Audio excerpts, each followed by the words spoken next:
हे सांग, सोपी सरळ सोपी पद्धत सांग की आम्ही त्याच्यात असं सक्सेस झालो पाहिजे, त्या आनंदाला प्राप्त झालं पाहिजे असं.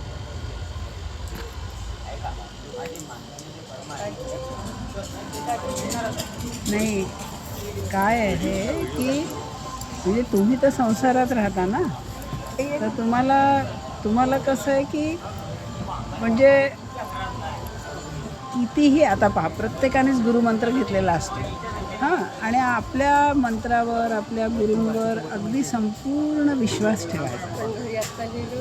आणि जी साधना आपल्या गुरूंनी सांगितलेली आहे त्या साधनेला अगदी पक्क धरून ठेवायचं. कारण आपल्याला दीक्षा मिळते, आपल्याला जेव्हा मंत्र मिळतो, तर आपले गुरु आपल्याला काही सांगतातच ना की असं करा असं करा. आणि जेवढं जमेल तेवढं, आता कसं आहे तुमच्या म्हणजे संसारामध्ये तुम्ही स्थिर झालेले आहात. जसं आता यांनी म्हटलं की आपल्या संसारातून आता आम्ही मन काढून टाकतो, मुलं आपले चांगले हुशार झाले आहे, आणि तीच भावना ठेवायची, तीच ॲटिट्यूड ठेवायची की जेवढा वेळ मिळेल तेवढा आपल्या साधनेत घालवायचा, मन शांत ठेवायचं, मन जेवढं पवित्र ठेवता येईल, कारण सगळं काही मनावरच आहे.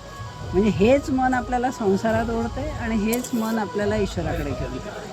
मग त्या मनाला कसं आपण तयार करायचं त्याकडे बघायचं. कारण आपलं कसं असतं, आपण सगळ्या गोष्टी बघतो, पण आपल्या मनाला कसं आपण हे करायचं त्याकडे आपलं कमी लक्ष असतं.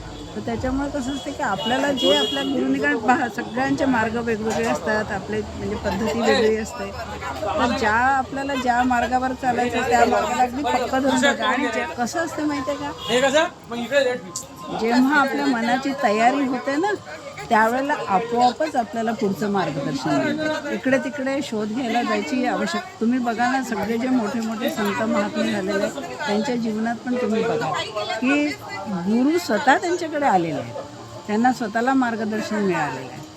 तर कसं आहे की आपण जर आपल्या मार्गावर स्थिर राहिलो ना, आपोआप ते मार्ग उघडतात, आपोआप तुम्हाला नवीन नवीन हे मिळते, आणि आपलं मनच आपला गुरु होऊन आपल्याला मार्गदर्शन करतं. पण आपण जर आपल्या मनाला चंचल ठेवलं आणि जर आपण मग इकडे तिकडे जात राहिलो तर मग परत या संसारातून माणूस संसारात गुरफटतो.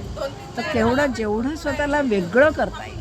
झालं आता मुलं मोठे झाले, ते आपल्या संसाराला लागले, आणि मी तर आमच्या लताताईलाही नेहमी म्हणते की थोडा स्वतःसाठी एक वेगळा वेळ ठेवायचा, स्वतःसाठी एक वेगळी जागा, ती आपली कशी असो घरातली, की नाही बाबा मी रोज याच जागेवर बसून मी माझी साधना करेल, जेवढा काही मला जॉब करायचा, ही माझी वेळ मी म्हणजे धरून ठेवेल.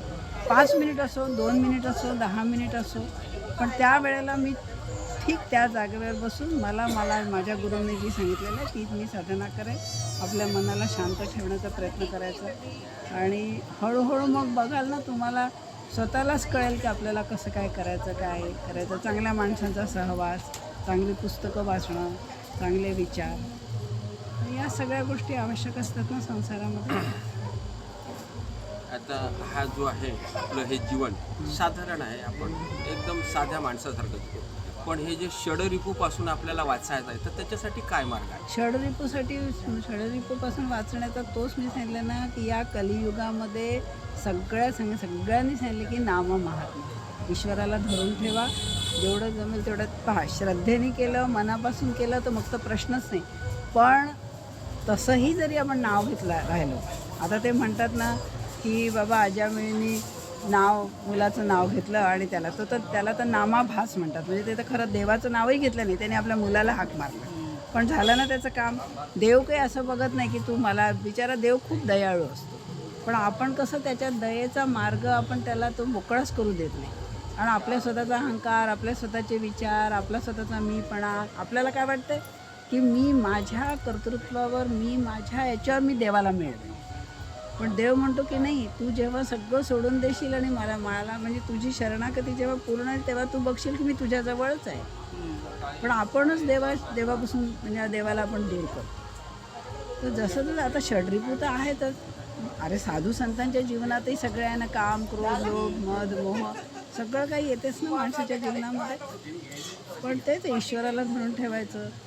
आणि स्वतःला जसं ते म्हणतात ना की जेव्हा दूध आणि पाणी, म्हणजे दुधामध्ये तुम्ही काही टाकलं तर दूध आणि पाणी मिसळून जाते, पण तुम्ही दुधामधून जर लोणी काढलं तर ते लोणी पाण्यात मिसळणार नाही. मग ते पाण्यावर तरंगेल.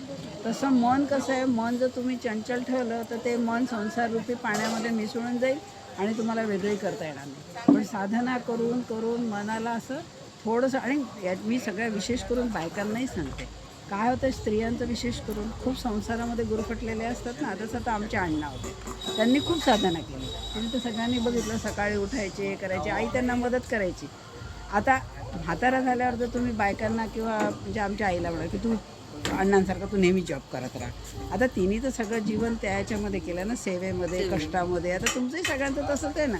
मग बायकांना कसं असतं की मग अचानक त्यांना जर म्हटलं की तुम्ही बाबा आता तू तुझी साधना कर, आता तुला खूप वेळ आहे, पण मन तयार नसते ना. म्हणून मी काय म्हणते की बायकांनी विशेष करून आपलं स्वतःचं ना स्वतंत्र व्यक्तित्व, म्हणजे अहंकारासाठी नाही, साधनेसाठी. हा माझा वेळ आहे, या वेळेला मला कोणी डिस्टर्ब करू शकणार नाही, ही माझी जागा आहे.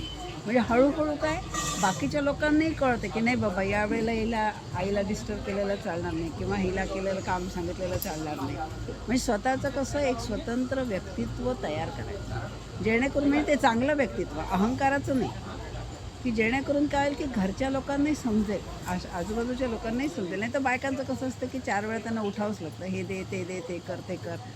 पण स्वतःचं ना असं एक वेगळेपणा, स्वतःचं असं स्वतंत्र एक हे करून घ्यायचं की जेणेकरून आपली आध्यात्मिक उन्नती होत राहील.